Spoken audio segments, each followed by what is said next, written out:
Welcome everyone back to weekly weather updates, and in today's video we're going to have a look at the latest from the live radar, run for the UKV, have a look at the precipitation and the temperature over the next 5 days, as the very warm and hot weather has now passed and temperatures will slowly be sliding back towards average and then below average as we head into next week. We are seeing low pressure pushing in at the moment, and it's going to bring generally more unsettled conditions, but the low pressure luckily for the time being is fairly weak, so it will only really provide rain further northwards and westwards, and when that rain does push southwards and eastwards, inevitably it is a lot weaker, a lot lighter and more patchy. As we enter next week, as we see from some of the longer range charts, we'll continue to see this west to northwesterly flow generally unsettled, and we are going to see generally cooler conditions as well. Temperatures below average, at least at the upper air level, and that most likely will reciprocate to average to below average temperatures towards the surface, and unfortunately that is looking what is likely to start much of the first sort of week or so of July. So heading into sort of the depths of summer now, the peak summer season, normally end of June towards sort of middle of August. That's where the top temperatures are, and it looks like the start of that period this year is going to be pretty cool indeed. Hopefully things look a bit better, but at the moment, as we see from the ensembles, we're pretty sure it's going to be average to below average, at least for the first period of July. So do remember, if you enjoy my videos, make sure you like and subscribe, and remember to follow me on Twitter as well. The link's in the description.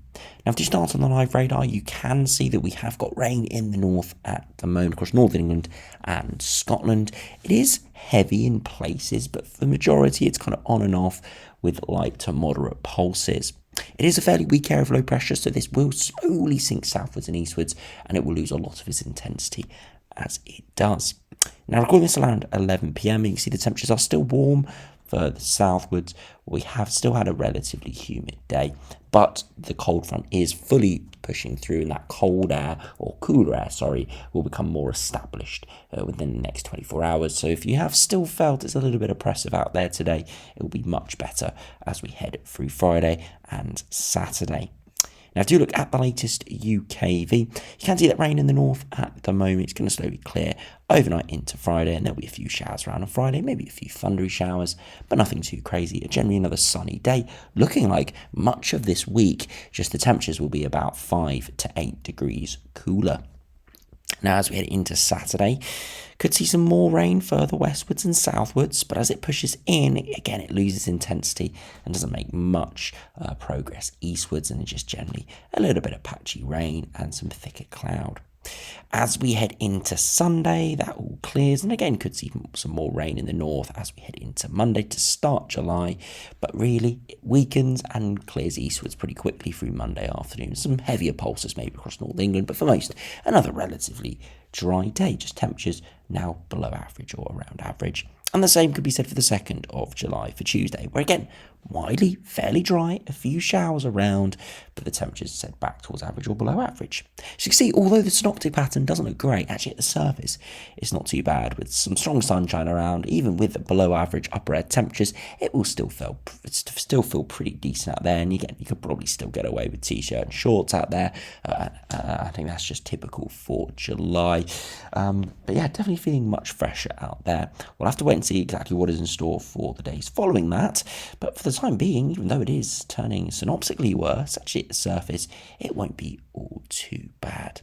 Now, if you look at the max temperatures, you can see as we head through Friday afternoon, temperatures may peak at 22 degrees or so much cooler than it's been much of this week, back down to average or just trending below average for those areas further northwards and westwards.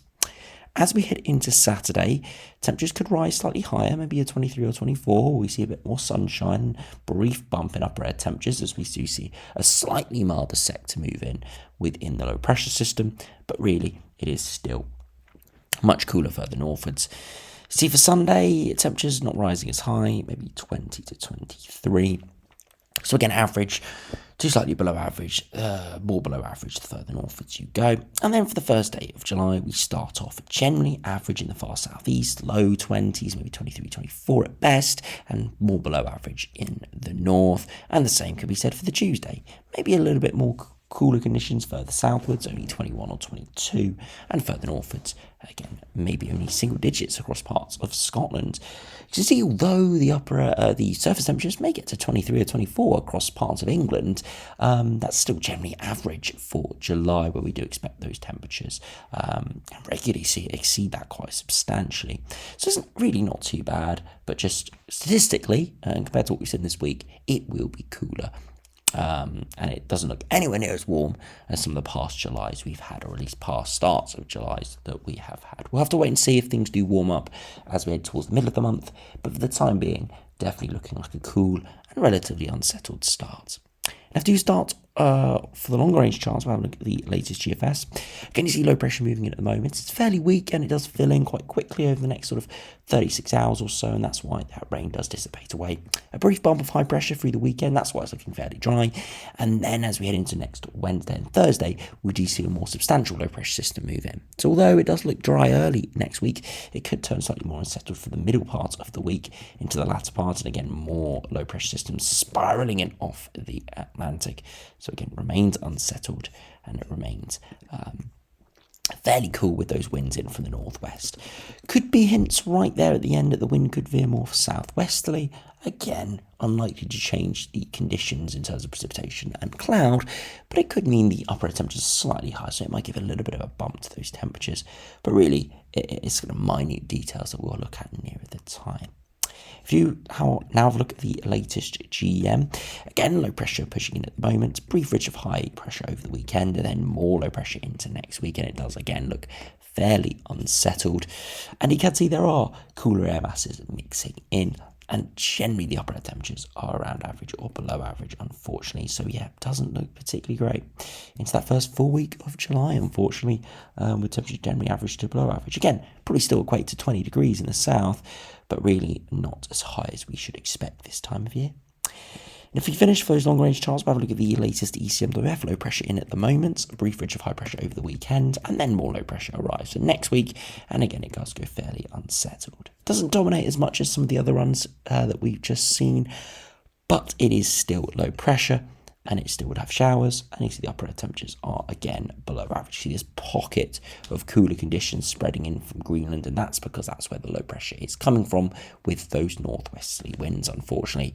You can see that on the 300 HPA winds, it's coming in from kind of between northeast Canada and Greenland and tracking towards the UK. And the jet stream is much further southwards than we'd expect this time of year, and again, that's another reason why we're seeing cooler conditions and more lower pressure.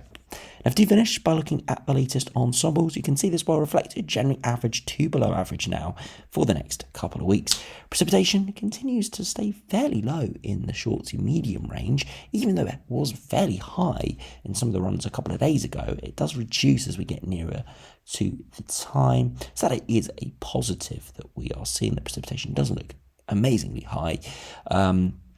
But it's not zero either, so there will be showers around. So cool, but fairly dry. It looks like the outcome, with more unsettled conditions further northwards and westwards. Look at those 2 meter temperatures. Again, nothing spectacular, hovering around the high teens to low 20s.